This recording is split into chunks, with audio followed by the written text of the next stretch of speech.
Hey guys, welcome back to our channel. We're out putting out our second video. Yes, we realized that the first video was a little bit too long, so we're gonna try to make these videos like under 10 minutes. And so this time we'll be talking a little bit about ourselves, but more about our story and how we met and yeah, I feel like that's yeah. I feel like, you know, whenever I find new couples, that's kind of something that I want to know about them, like their story, how they met. Yeah, anyways, we just wanted to tell you about our love story. Love story. Love story. Love story.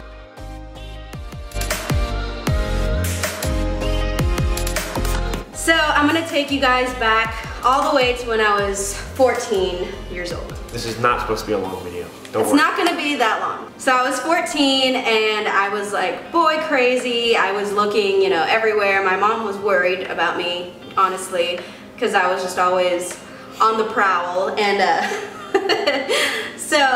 but my friend gave me this book called When God Writes Your Love Story, or When Dreams Come True. And it was like basically the story of how two people met, and it was like a love story like, you know, God put together. It wasn't your typical, like, you know, whatever, Hollywood, just same old, same old. It was just like really unique, really awesome. So I was like, you know what, God, I want you to write my love story. So I'm just gonna trust you. And over the years, I, you know, had opportunities to talk to many guys, and I would always deep down inside feel like, no, this is not the right one. No, this is not the right one. And for like 10 years, I just heard no about every single guy that I talked to. And I was so frustrated, and I was like, God, like, when is this ever gonna happen? Because some of them, you know, I really liked and I really wanted something to happen with, but I just knew, like, in my gut, and I believe, you know, that was God speaking to me, like, that, you know, this person isn't the right one for you.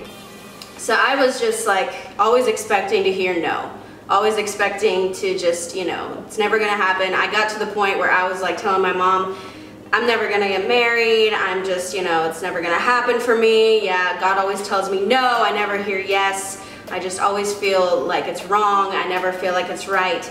So I was just like 25 years old and just kind of like, it's never gonna happen. I don't even care. So that was the point where I was at whenever I met this one. So my side is a little bit similar to hers as far as always getting a no, never getting the yes I wanted. I remember years before meeting Julia, I actually got into my first relationship with a girl in college, and it totally was something I wanted. I just wanted to, you know, feel the yes. I wanted to do that, and I was like, all right, Christian girl, Christian campus, looks good, it's gotta be a yes. You know, and that turned out to be like the biggest no ever, but I was so stubborn, I went ahead and pursued that anyway, and it was just like totally wrong.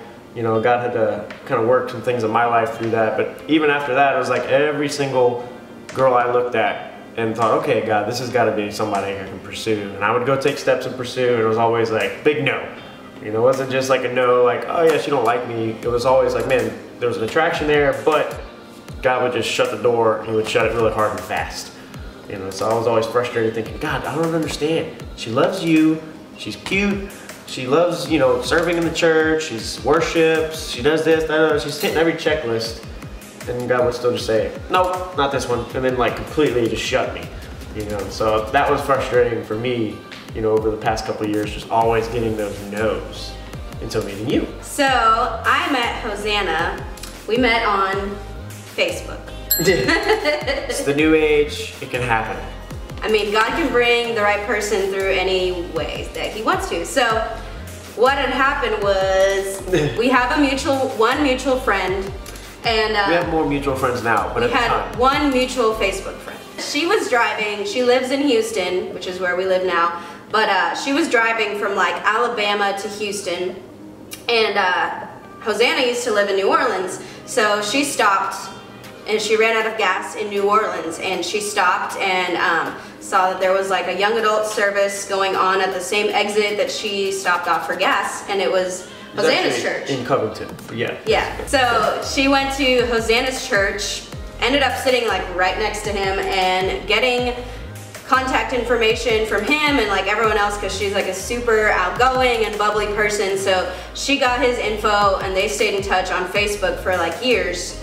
And actually at the same exact time that they met, it was December of 2013, and was like getting the same message from like a ton of people who hear from God, and you know, God speaks to them. They were like, I really feel like God's preparing you for your husband. Like 3 people told me this around those same dates that he met that girl, that connection. So 3 people told me like, I feel like God's preparing you for your husband. My mom gave me marriage books and DVDs that year for Christmas. That's how strongly that we did read it. and look and watch at. And so she gave me those books, so I was like, okay, apparently God's preparing me for my husband, but I don't see him anywhere, so, you know. But fast forward to like a year and a half later, and in 2015, I get a friend request from this guy.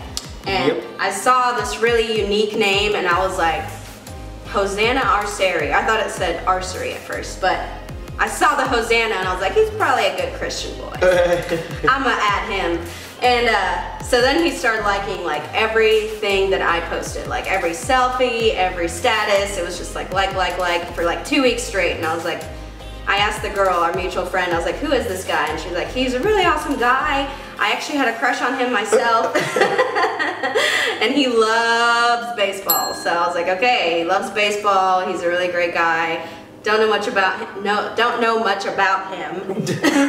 But I would like to message him. But God told me, like, no, don't do anything. You're not gonna have to do anything. So what was going on my end was I ended up scrolling through Instagram one day and saw that the mutual friend we have ended up posting a picture, and because we both do photography, I'm always got a good eye for looking at things and seeing who's posting good work, and I'm scrolling through and she ended up posting a picture of herself that Julie ended up taking. But then I was just looking at the picture and I was like, man, this is really good. I wonder who took this. You know, like they got a great eye, I love the tones, everything that photographers talk about, you know, in their photography lingo. And I was just thinking about all that and I was like, man, this is great. And so I click on who she tagged as the photographer, and it was Julia. And so I was like, man, I'm looking through her work and her page looks good. I like all of her photos. But then as a Christian guy, you know, we're always on the hunt. And so I'm looking through, on the hunt. And I'm looking through, I'm trying to think, man, like where is a picture of her? You know, because like, you know, photographers, we're just notorious for never posting pictures of ourselves on our work pages. So I'm like scrolling through thinking, man, I'll never find a picture. I went pretty far down on your Instagram page and I found a picture of Julia. And I was like, man, she's really attractive. And I start reading the things she's posting and I'm like, Christian girl too, I see. So I was like, you know what? I'm gonna go ahead and throw a little fish in the water there and start reeling and see what we can get. You know? I wanted to message him, but I was like, no, I'm not gonna do it. I'm not gonna message him, I'm gonna wait for him to message me, and I really knew that he would. So one day, he found me on Facebook, and then he eventually followed me on Instagram one Friday night, and I followed him back, and I was like, he's gonna message me tonight. And then within like an hour, it had been like raining so bad in Houston, we got like a ton of flooding, and his little intro was like, are you, how's the flood doing over there? How are you holding up? Line and sinker. How are you holding up with the floods over there? Are you doing okay? And I was like, I see what you did there. You can always find you a woman in the South if you start talking to them about floods. What? So yeah, he messaged me and I was like, I see what he did there. But then he like didn't answer any questions, like he didn't ask any questions after that. Like I had to keep asking him questions, but I could tell he wanted to talk to me. So I kept, you know, responding and asking questions back. So then we started talking for like a couple days, and then I called him accidentally. She called me on Facebook at like 2 in the morning. Through Facebook Messenger. I was laying there like messaging him, and then I heard, all of a sudden I like laid the phone down on my stomach and I heard like, hello, hello, and I had not talked to him at all, heard his voice, anything. I had just been messaging this guy that randomly met on Facebook, and I was like, oh crap. And I was like, did he call me? But he's saying hello, so I'm like, did I call him? Because it was like not like a purposeful dial, like I did not mean. She butt dialed without her butt. Yeah. Yeah, so I was like, oh crap. So it was like 2 in the morning, and I was like, yeah. We were messaging pretty late that night, and then I'm sitting down, laying in bed, getting ready to go sleep, and then my phone starts ringing, and it's her calling me on Facebook, like the Messenger app, and I was like, this is really odd. And so I was like, I'll answer. And so I answered, and I was like, hello, hello. And then like when she's saying her side, she's hearing it. And then eventually she said hello, but we were both like groggy, sleepy already. Actually, I just felt awkward. It felt awkward. So all I heard for the first time ever was like this deep frog woman voice. Like, hello. Okay, it was not like that. I was like, hello. Because I felt really awkward and I didn't realize, I just was like, what have I done? It was so awkward, so awkward. We talked and then after like 3 days, he was like, what's your Snapchat? What's your this? So he started sending me snaps.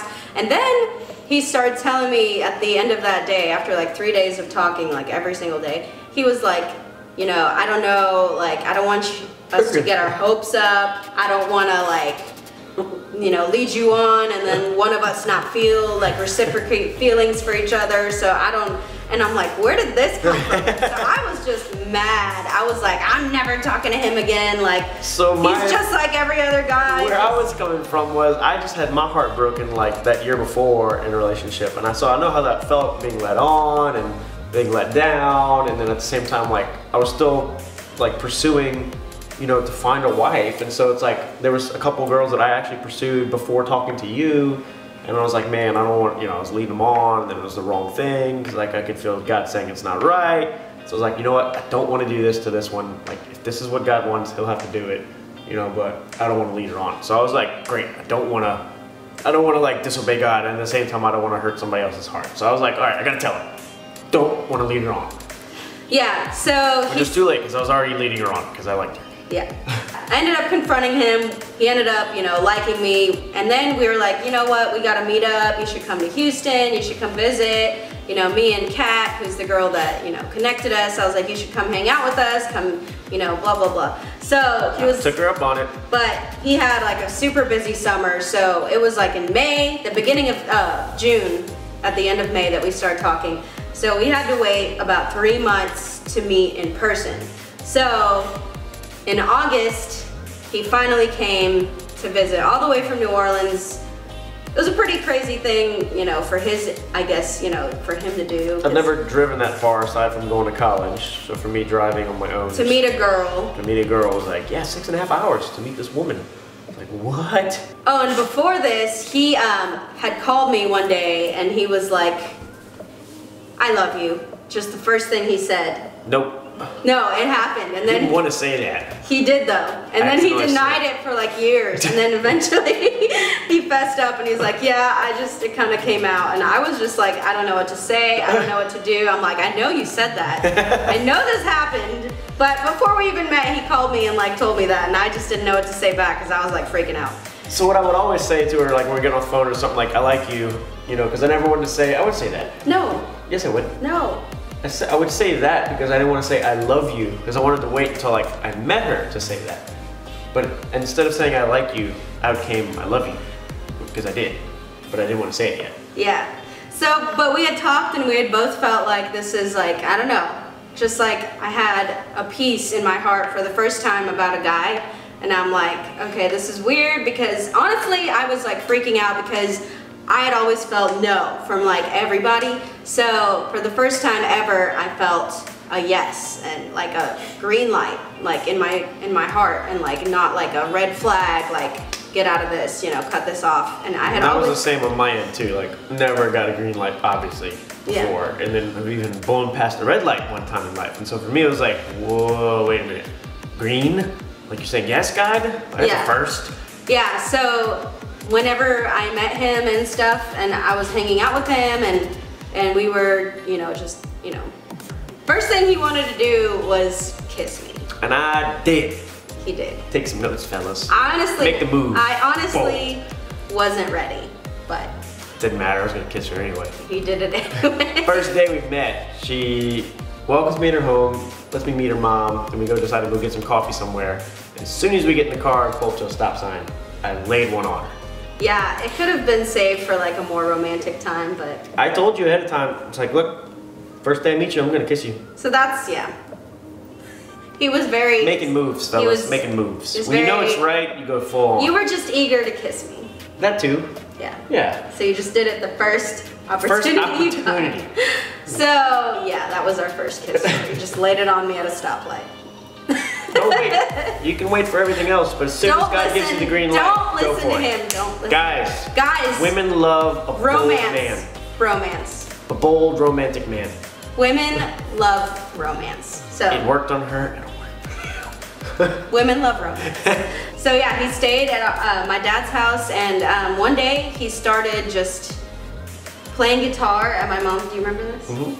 At my mom's house, and I was just sitting there, and I just got like hit with like peace and joy and everything, and I just felt like this is right. This is the right guy. I was still scared because I was like, wait, months are gonna pass by, and I'm gonna hear no after I've already invested my heart. So, but I never heard no, and I always if anything, felt, it just got better. Yeah, I just always felt like God, like reassuring me, like yes, yes, yes. And every time it was like, this is weird, this is different. You know, I always thought I'd end up with like this hipster guy, and he was like this. I could be hipster. Kind of. Ish. And he was like this athlete guy, totally different than what I had like imagined. Is an athlete guy, totally different than what I had like imagined or put in my box. But God doesn't need a box, and he can do whatever he wants to, so. And he's the perfect guy. I was the same way. I was like, man, I'm definitely gonna find like an athletic woman. I don't have an athletic bone in my body. As you saw in our previous video, video, artist. Sports does not fly when it comes to her personality. So I definitely was like, whoa. Hat. God brought me something better than I even wanted. Yes. Yeah. Me too. Yeah. Oh. You want to kiss on camera? Well, I offered, but you're. Yeah, I didn't know if we were doing that. Yeah, after that, God just kept reassuring us peace and like, yes, and every time I was like scared or like, oh my gosh, freaking out, because I did have those moments. It's not like that doesn't happen, because I was so used to hearing no, that hearing yes was like a foreign concept to me, and I didn't know like what the heck was going on, but God just, you know, kept saying yes, and yeah, we're here, we're married, we've been married for over a year, and if you trust God, he will bring you the right person. He was preparing me on that side too, because I was like, God, you know, like, because there was a time after that first relationship in my life where I just literally committed everything to God. I was like, God, I've already committed my life to you. I've tried giving you like sports and my schoolwork, and obviously relationships failed. So I was like, I gotta recommit all that over to you. And so I did all that, and I was like, all right, God, now that I've given it all to you, the wife is coming. And literally, the wife is coming. And every girl I looked at and pursued, I was like, okay, I'm pursuing because God put her in front of me. And every single one was like, nope. And I was like, gosh, God, like this has to be one. So literally it was crazy how every like person I tried looking at before Julia, God didn't just say no. He was like literally slamming the door shut on my face. Almost to say like, bro, I got you, like just stop. I'm literally working it out, you just need to chill. Yeah. It took me coming to that point where I was like, I like even committed more. I was like, God, I quit. So my encouragement to you guys would be just trust God. He knows, you know, the right timing, the right person for you. You don't have to worry or just, you know, try to make something happen or conjure something up yourself, or like, you know, because God knows, and he's gonna be faithful to bring that person to you. And also, don't put God in a box and be like, I'm only gonna marry this guy that has blue eyes and blonde hair and blah, blah, blah. Red hair. Yeah, red hair. I never thought I'd marry a redhead, but he's a cute. Likewise. Yeah. I want to add to that too, in saying that like, for me, it was always interesting hearing couples say, oh, I knew they were the one. And it's like, that really drove me nuts. Because like, well, how do you know that was the one? Like, everyone I've looked at was always like, not the one. And I don't know. Like, I didn't get a feeling of like, that could have been the one, because I thought, but I didn't know. I just didn't know what that meant. And it's kind of cool looking back on it and thinking, man, I really didn't know it was the one. And I can say that phrase, and I can like truly believe that, because it was just confirmation from God. Like when God gives you that green light, that's what that is. Like when people say, oh, I knew she was the one. When you know, you know. When you know, and you like, people will say, oh, I knew she was the one. And like, that's the only phrase they throw out there. That's literally because God gave them the peace and the confirmation as to like saying, yes, that's correct. So it's true. When you know, you just know in your heart. And it was interesting thinking about that, because you can even be a non-believer and be like, oh, I knew she was the one. Yeah. And that's just, they don't even know it, but that's the voice of God, like telling them, yes, this is who I had for you. And they don't even know that voice yet. So it's cool to think about, like, man, even like non-believers can still feel that, you know, peace, and they can still feel that confirmation from God. But at the same time, like, they just don't know that's his voice. Yeah. So that was kind of surreal for me, thinking like, That wow. gut feeling, I really believe that that's, you know, God speaking to us. You know? So, well, thank you guys so much for watching. We really hope you enjoyed this video and our story. If you like it, give it a thumbs up and then subscribe to our channel. And we'll have more for you in the future. So yeah, so coming out, we'll probably be trying to do, like I said, a video every week. We're maybe a day late on this one, but it's our schedule. We're doing what we can. Every week we're gonna put out a video. We're gonna try to put out a video every single week. So keep your eyes peeled. Peeled. Yeah. Where did that phrase I don't know where that phrase came from. Anyway, y'all have a good one, and we'll catch you on the next video. God bless. Bye.